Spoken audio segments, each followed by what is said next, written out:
So SMB TNT, no? Game 3, no? So again, 2-1 na, no? Nagkaroon ng back-to-back wins ang San Miguel, no? Come from behind yon kasi medyo lamang yung TNT nung una, first quarter, then second quarter ang TNT ang nag-run. Pagdating nung third quarter, medyo amanos pa sila, di ba? Quits pa. Pero pagdating ng fourth quarter, dito mo makikita yung advantage ng may malalim na bench. So yung Jeron Teng, saglit lang ipinasok pero may impact.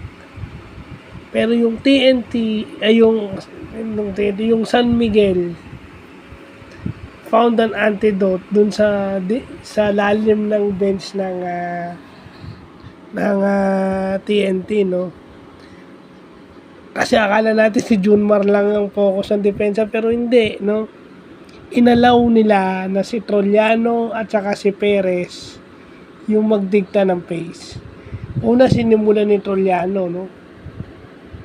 And then nung fourth quarter, yung CJ Perez umaatake na, no? Kasi pag pinadrive mo yung isang attacker o yung isang scorer na katulad ni CJ Perez, alam niya kung kailan ang oras niya para umiscore.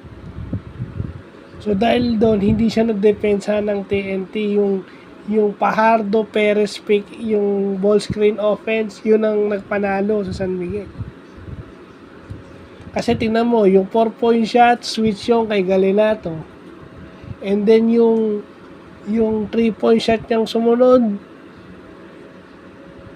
ang natirahan naman niya si Oftana. So, makikita mo na yung San Miguel put their put the ball dun sa kamay ng kanilang magagaling na players, except for other than Junmar, no? Other than Junmar. Pero kasi yun ang napansin din ni Coach Leo, pag hindi si CJ ang humahawak ng bola, pag si CJ may hawak ng bola, ayun na yun, no? Kasi San Miguel played small ball with Don Trollano playing the power forward position, pero nagawa ng paraan ng TNT yun by Jordan Heading, diba? Pero yun kasi 3-point shot yung strike ng TNT. Eto si CJ, hindi mo alam anong gagawin ito sa pick and roll. Pwede itong umatake, pwede itong mag mid-range, pwede itong 4-point shot, pwede itong 3-point shot. Nilabas niya yung 4-point shot at 3-point shot sa game na to.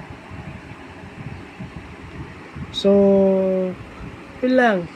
Nakita ko lang yung ganda itong ganda ng game na to kasi inaatake nila yung mga yung health defense, no? Both teams inaatake yung health defense, no? Yung tumutulong sa depensa, inaatake nila yun. They attack cross matches. Kasi minsan they force a switch o yung force switch na tinatawag. And then pag may advantage, they take advantage. Yun lang ang ginawa nila sa game na to. Nagkataon lang na marami talagang magaling na offensive player itong San Miguel. Na pwedeng umatake, actually meron din ng TNT, pero syempre mas ang San Miguel apat o 5 ata yung player nilang ganun, including Jeron Teng. So yun lang po.